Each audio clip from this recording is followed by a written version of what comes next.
बेटी के बियाह के लिए हरिषि के बासा धइल रोवेली कवनी बेटी बाबाजी से और हमार। अरे हरिषि के बासा धइल रोवेली कवनी बेटी पापा जी से और हमार। अरे किरनी के जोतावाए बाबाजी लागे मोरा अखिया गोरे बदन को मिला। किरनी के जोतावाए पापा जी लागे मोरा अखिया गोरे बदन को मिला। अरे कही तू बेटी हो माड़ावा छावईती कही तू तावे ओहार। अरे कही तू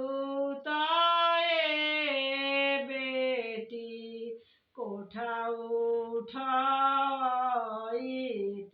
करती किरनिया के ओत।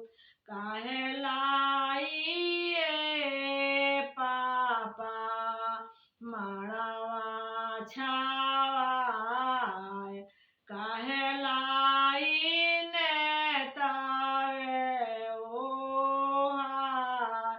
काहे लाइए पापा जी कोठा उठावाए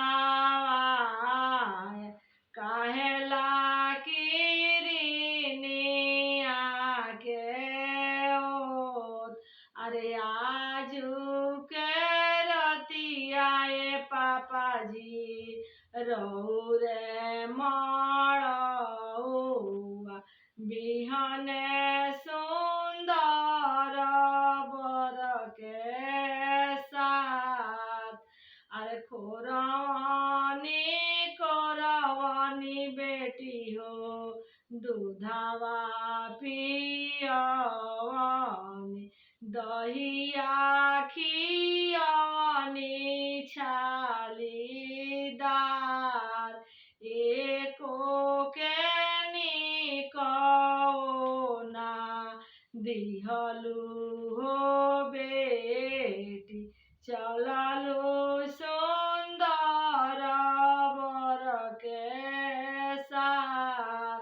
अरे जानते तो रहनिए पापा जी धिया जई हैं पर घर।